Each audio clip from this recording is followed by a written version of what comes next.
The Kennedy Detail. JFK's Secret Service agents break their silence. By Gerald Blaine, with Lisa McCubbin. Narrated by Alan Sklar.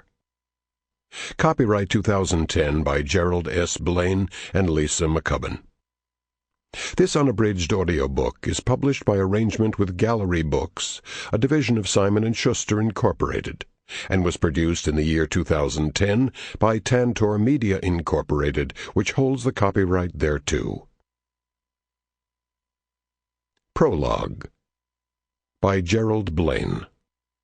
While I am the author, this is not only my story. It is the story of all the United States Secret Service agents who served on the Kennedy White House detail. I was not present when many of these events occurred, but have written the story using details provided by the agents who were involved. For that reason, this audiobook is written in the third-person narrative form.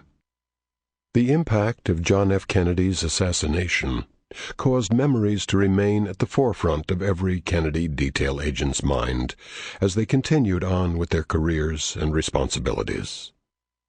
Some of the 50-year-old memories have become blurry, while others were so painful they were buried long ago. Fortunately, most agents on the Kennedy detail saved copies of their daily reports, expense accounts, investigations, and advance reports, many with scribbled notes regarding the Kennedy years. These helped jog recollections as this audiobook was being written. In many cases, agents went to the attic or basement to open boxes that had been sealed right after the assassination. Some of the deceased agents had written private memoirs of the Kennedy years that surviving family members provided. Where there were questions, archives and shift reports that are now public record were researched to fill in the blanks. Sometimes there were conflicts between archived reports and the agent's personal daily reports. These were researched and resolved. It is important to note that while the Secret Service agents operated as a unit, the majority of their work was done individually. Most security advances were conducted by one individual, unless the agent was fortunate enough to have an assistant. Posts were individually manned. Thus, interface with the President, First Lady, and the children were typically one-on-one encounters. Many of the personal stories included in the audiobook are taken from those private moments that were so special to the agents who served the Kennedy family.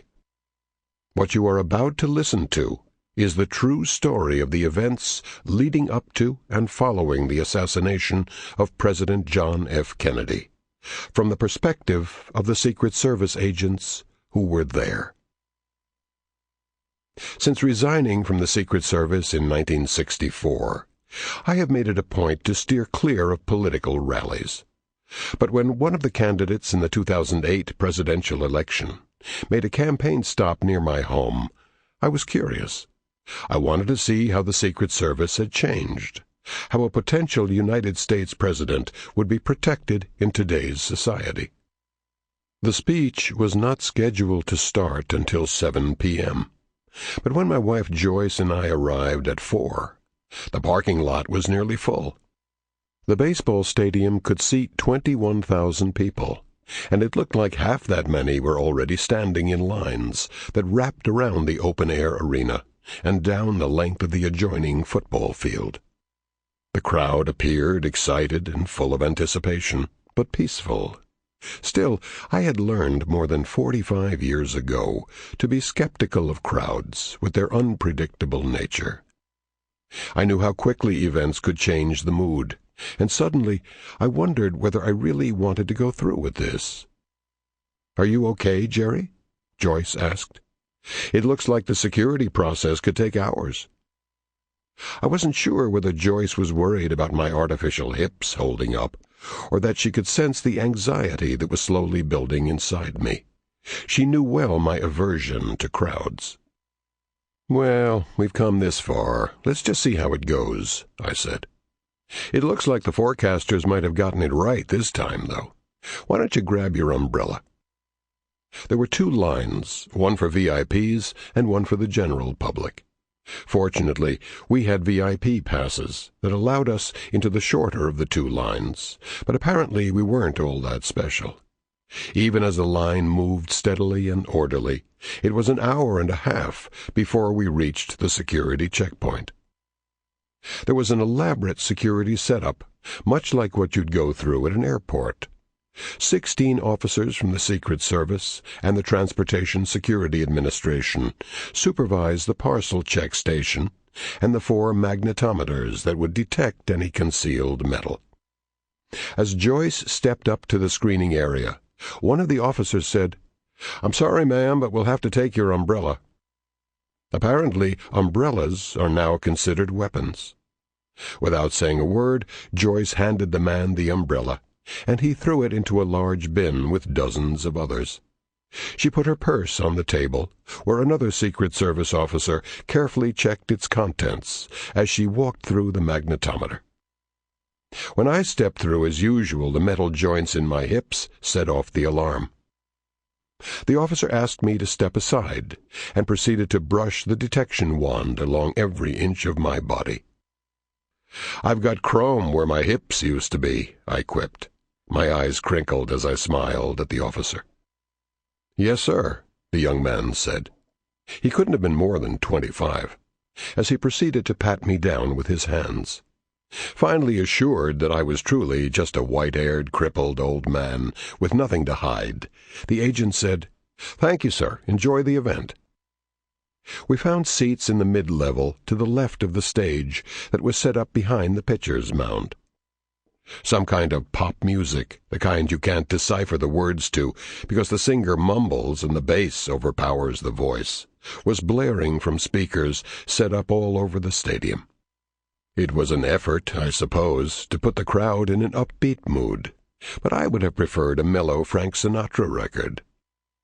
3 years of gunfire during the Korean War, and another year in Indochina, followed by 5 years of countless rounds of practice on the Secret Service pistol range with no ear protection, had made me deaf in one ear, with 70% hearing loss in the other. Yet still that damn music was blaring into my head. I ripped the hearing aid out of my ear and stuffed it in my pocket in an effort to dim the confusing noise. I was ready to go home. As people continued to fill the bleachers and temporary folding chairs, I remembered my reason for attending. I looked around to get a sense of the security. I easily spotted a couple dozen Secret Service agents scattered throughout the stadium, obvious by their demeanor and stance, rather than any telltale uniform, but verifiable by the earphones coiling from their ears. I also spotted a few without earpieces who were mingled in the crowd. 2 uniformed Secret Service counter-sniper teams were poised on either side of the upper deck of the stadium. I estimated there had to be close to 60 Secret Service personnel, supplemented by a few federal enforcement officers, and what appeared to be the entire local police department. The sheer magnitude of the security stunned me. During the 1960 presidential campaign in Philadelphia, I was one of 6 Secret Service agents who protected President Eisenhower and Vice President Nixon. Now, in 2008, more money must have been spent on protecting candidates than was in the entire annual Secret Service budget in 1963, when I was one of 34 men on President John F. Kennedy's detail. The crowd erupted into cheers and hollers when the candidate, who had arrived by motorcade, walked onto the stage surrounded by a dozen stone-faced Secret Service agents who were scanning the crowd. When the candidate reached into the audience to shake hands with the zealous supporters in the front row, with the television cameras capturing every moment, I thought to myself, this is the legacy of John F. Kennedy. That night, I tossed and turned in bed, unable to fall asleep. My mind replayed the huge arena with the screaming crowd, the flashes going off in the stands, the politician basking in the glory as the TV reporters captured it all.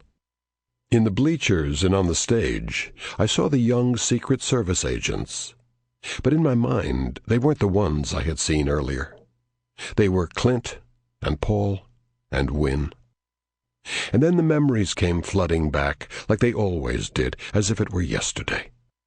I knew it was pointless to fight the phantoms, so I turned on my side, placed my arm around Joyce, and waited for sleep to rescue me from the past I couldn't forget. My initial goal in writing the story of the Kennedy detail was to set history straight, to leave a book for my grandchildren that they could read and know was the truth, beyond any measure of a doubt. But what happened during the writing of the book, and took me completely by surprise, was the personal journey that occurred in the process. Although I had remained close with several of the agents with whom I served on the White House detail, and had been in contact with many others over the years, the subject of President Kennedy's assassination was rarely broached, rarely discussed. We would talk about how things had changed in presidential protection, how the training had evolved, and how technology had changed not only the protective measures, but also the types of threats. But never did we talk about our feelings, or how we had grieved. Those things were unmentionable. They were our deepest, darkest secrets. As I began to work on this project, I found myself feeling emotions that I had suppressed for decades. The feelings would be sparked by a letter or email or photograph received in the mail from one of the agents. But it was the phone conversations that really forced the memories to come flooding back. I would hear a familiar voice, a laugh, and it was as if we were back in 1963, and suddenly the uncontrollable feelings of guilt, anger, frustration, and overwhelming sadness would wash over me. At times, I wasn't sure that I could continue. Not only was I reopening the wounds in my own heart, I knew I was inflicting pain on the others as well. But I had made a commitment to myself to write this book, and now it seemed that the agents were also counting on me. They'd been holding everything in as long as I had, and they wanted their stories told. I couldn't let them down. One of the most difficult moments during the process was when I learned what had happened to Andy Berger. Andy had been such a happy-go-lucky guy with a great sense of humor, but after the assassination, his personality changed forever. The last time I spoke with Andy was in 1988. Andy had retired from the Secret Service and was living in North Carolina when he called to tell me that he'd received a call from an old friend, Frank Sinatra. Sinatra was going to be performing at the New Charlotte Coliseum, and he had asked if Andy would handle security for him. "I thought you'd get a kick out of that, Jer," he said. I laughed and said, "Be sure and tell Frank I said hello." When I began writing the book, I was saddened to hear from Andy's wife, Dolly, that Andy was in a full-time care facility, suffering from Alzheimer's disease. The previous year had been difficult on their close family, as the disease slowly and steadily stole the memories of his lifetime. As Andy's health deteriorated, and his mind could no longer recall the names or recognize the faces of his own family members, the one thing that remained in his memory was a man named Kennedy and a tragic day in Dallas. When Andy died in 2007, it was tough. I became more and more determined to finish what I had started, and I realized I was running out of time. None of us was getting any younger. So many of the Kennedy detail agents were already gone. At some point, I realized that even though I had reached out, I was still hiding behind the computer. I felt comfortable with computers and email. I had, after all, spent the better part of my life working for IBM. But so many of my counterparts were not connected. For some reason, it was harder for me to pick up the phone than to send an email. Finally, one day, I gathered the courage to pick up the phone and start calling. It wasn't long before I noticed something remarkable was happening. What would begin as a phone call to one of the agents to verify or clarify some information for the book would turn into an hour-long conversation. A dialogue began, a dialogue that should have taken place 46 years earlier. It didn't happen the same with everybody. Indeed, a few of the agents are still unable to talk about the tragedy they witnessed nearly half a century ago. But for those I was able to reach, confronting the demons that have haunted us all for so long has been healing. Clint Hill and I especially began talking more and more. We hadn't seen each other since the 1990 Former Agents reunion in San Antonio. And never before had I dared broach the subject of the assassination with him, for I knew that Clint, more than any of us, had suffered tremendously. But as we acknowledged and shared our feelings of depression and grief, as we reminisced about good times and bad, gradually our former personalities began to shine through. The healing had finally begun. Forward by Clint Hill.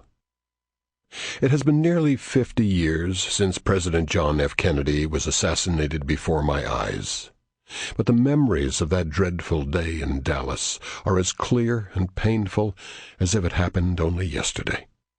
Nearly every day, it seems, something will be on the radio or on television or in the newspaper that will refer to JFK. And inevitably, my mind rewinds to 1963. It has taken me decades to learn to cope with the guilt and sense of responsibility for the president's death, and I have made it a practice to keep my memories to myself. I don't talk to anybody about that day. When Gerald Blaine called to tell me he wanted to write a book about the Kennedy detail, I was not immediately enthusiastic about participating. Indeed, if it were anybody else, I would have simply hung up the phone. It's only because of my complete faith and trust that Jerry would tell our story with dignity and unwavering honesty that I agreed to be involved. I knew the ensuing discussions would inevitably reopen wounds that have never fully healed. But I also realized that, for the sake of history, it was important. In 1961, when John F. Kennedy became president, there were about 40 men on the White House Secret Service detail. 5 of us were responsible for protecting Mrs. Kennedy and the children, Carolyn and John Jr. At that time, we had no earpieces for our large radios, nor did we have computer databases of threat suspects. Our mission depended on teamwork and trust. We had no choice but to rely on each other, and there was never any doubt that we could rely on every single member of the team. We spent so much time together that we knew each other's idiosyncrasies and could communicate with one glance or quick hand motion.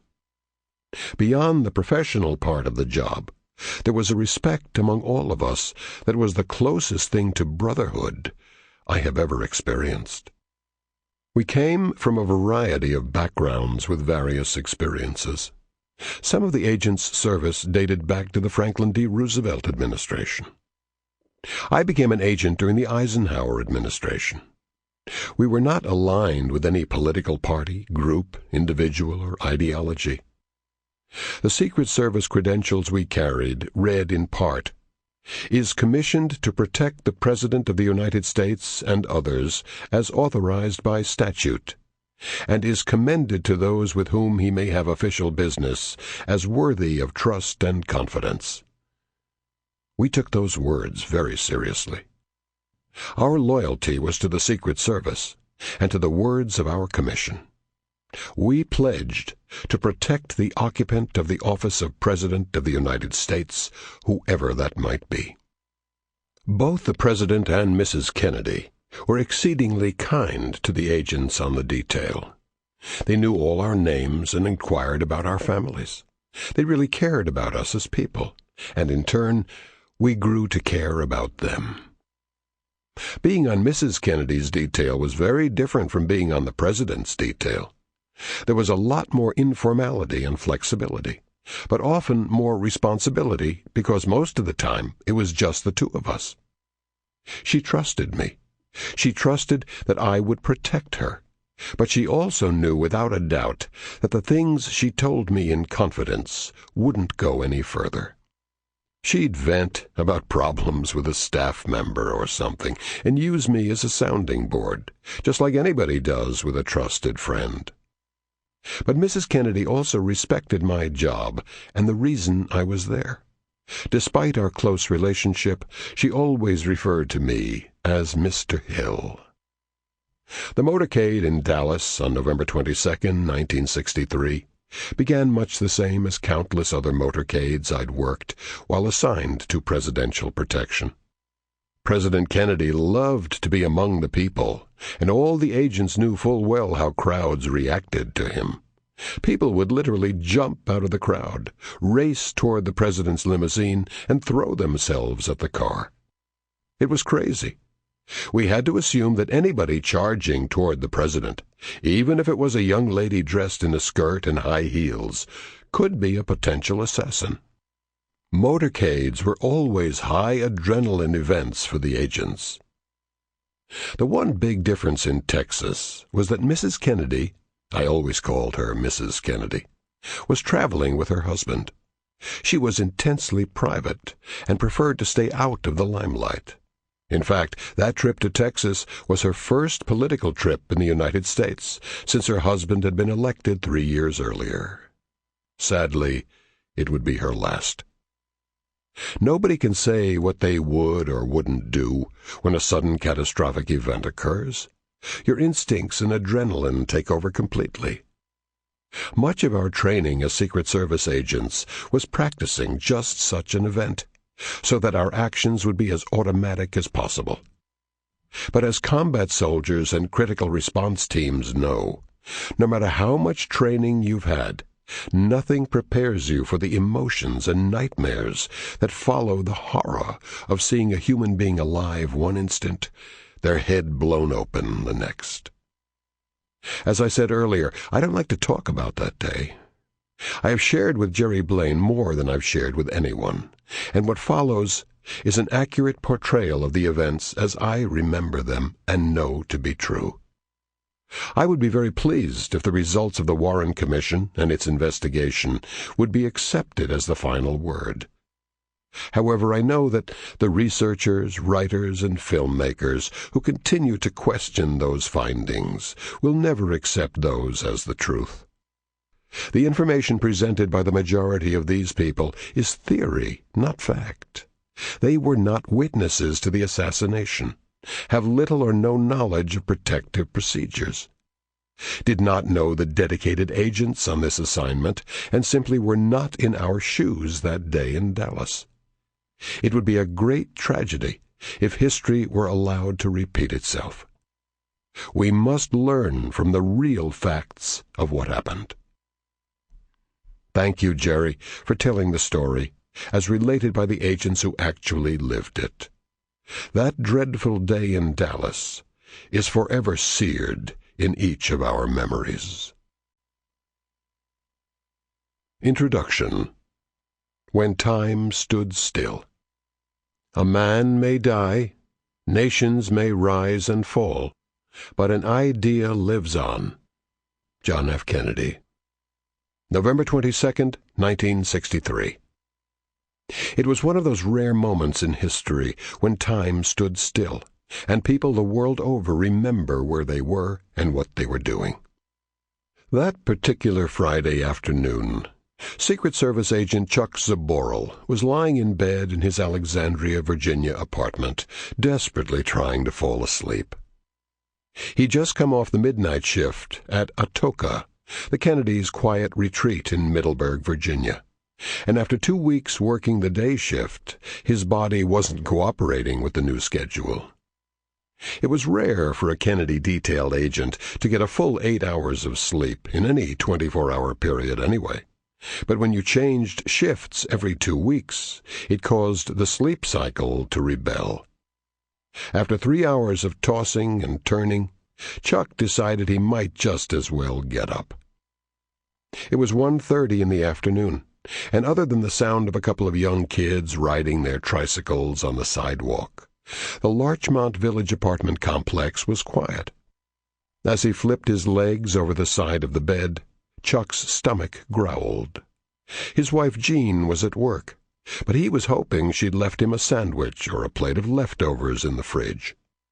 Dressed in his jockey briefs and a T-shirt, he walked through the living room and, out of habit, turned on the Motorola television as he headed into the kitchen. He had just opened the refrigerator door when he heard a distinctly familiar voice coming from the other room. 2 words caught his attention: Kennedy and shot. He slammed the refrigerator door and bolted into the living room.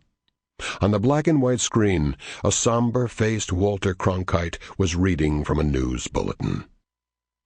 The first reports say that President Kennedy has been seriously wounded by this shooting. Chuck sucked in a deep breath, reached for the telephone, and dialed the number to the White House. The line was busy. He hung up and tried Jean at work. Another busy signal. "Come on, for Christ's sake!" he yelled out loud as he slammed down the receiver in frustration. His mind was racing. He couldn't believe the report was true, but then again he couldn't recall ever getting a busy signal from the White House switchboard. What the hell is going on? He strode back into the bedroom, put on a clean shirt and a pair of pants, and grabbed his gun and credentials off the nightstand. His mind raced with possible scenarios as he mentally went through the list of agents he knew had gone on the trip. Wynne Lawson had done the advance. Roy Kellerman and Emery Roberts were the agents in charge. Clint Hill would be there with Jackie. With 5 stops in Texas, San Antonio, Houston, Fort Worth, Dallas, and Austin, and motorcades in each city, the agents had been spread thin. And where was Blaine? Which shift was he working this week? Jerry Blaine and his wife Joyce were 2 of Chuck and Jean's closest friends on the detail. Chuck had been honored when they'd asked him to be godfather to their son Scott, who was born the previous June. Christ, he thought, Blaine's always with the president. He had to find out if Joyce had heard the news. The Blaines lived in the same apartment complex in the next building over. Not trusting the phones, Chuck decided it would be best to tell Joyce in person anyway. He locked the door behind him and bounded down the stairs. Joyce was accustomed to her husband being away. As a Secret Service agent on the Kennedy White House detail, Jerry went where the president went, whether it was a weekend to Bing Crosby's house in Palm Springs or an official visit to Berlin. And when he'd left for Fort Worth the day before, there was no reason to think this trip would be any different. Joyce's closest friends were the wives of other White House detail agents, many of whom lived nearby. With their husbands traveling all the time and necessarily secretive about their jobs, the wives relied on each other for moral support, babysitting, and camaraderie. They had baby showers for each other and made casseroles when new babies were born, got together for coffee and playtime with their young children, and tried to find ways to get in a weekly game of bridge.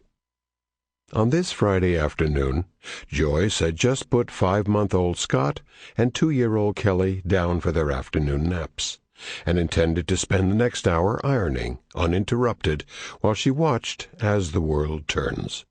She'd just turned on the television when Ann Kivett showed up at the apartment unexpectedly, her toddler son perched on her hip.